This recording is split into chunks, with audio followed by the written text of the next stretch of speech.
दोस्तों, क्रोध एक व्याधि की तरह होता है।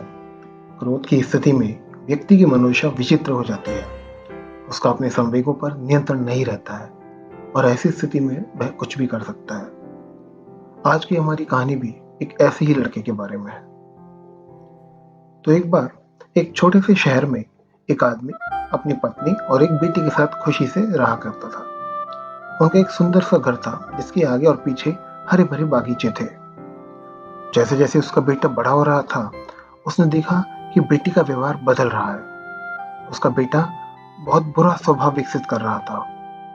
उन्होंने उसे समझाने की बहुत कोशिश की, लेकिन उसका कोई परिणाम नहीं निकला। लड़का बहुत गुस्सा करता था और अक्सर गुस्से में आकर अपशब्दों का प्रयोग भी करता था। उसकी बातें दूसरों को बुरी लगने लगी। वह गुस्से के कारण स्कूल में बच्चों, घर पे पड़ोसियों और यहाँ तक कि अपने दोस्तों को भी डांटता था।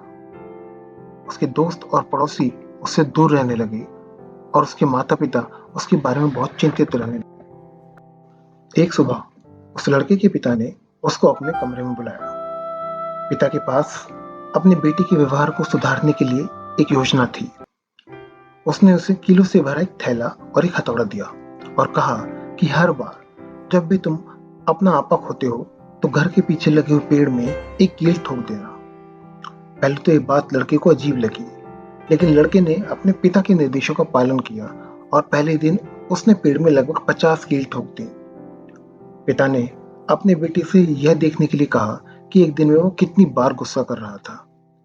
ये बहुत चिंताजनक था और बेटे ने भी अपने गुस्से पर नियंत्रण करने का फैसला किया। लड़के ने धीरे धीरे क्रोध पैदा करने वाले क्षणों को पहचानना शुरू कर दिया। उसने अगले कुछ सप्ताह में अपने गुस्से को नियंत्रित करने की कोशिश की और बाद में कीलों की संख्या धीरे धीरे कम होने लगी। और अंत में वह दिन भी आया जब लड़के ने अपना आपा बिल्कुल नहीं खोया। उसने अपने पिता को यह बात बताई और पिता ने सुझाव दिया कि अब उसे हर दिन एक कील निकालनी चाहिए जब भी वो अपने क्रोध पर नियंत्रण रखता है। दिन बीतते गए और लड़का आखिरकार अपने पिता को यह बताने में सफल रहा कि सभी कीलें निकल गई हैं। लड़के ने क्रोध से छुटकारा पाने की कला सीख ली थी। वह बहुत खुश था क्योंकि वह अपने व्यवहार बदल सकता था। पिता अपने बेटे का हाथ पकड़कर उसे पेड़ के पास ले जाते हैं। पिता ने कहा, बहुत अच्छा बेटे, तुमने बहुत अच्छा किया है, लेकिन पेड़ में हुए इन छेदों को देखो, अब ये कभी भी पहले जैसे नहीं होंगे। जब आप गुस्से में कुछ कहते हो तो वह इसी तरह से ही एक निशान छोड़ जाता है।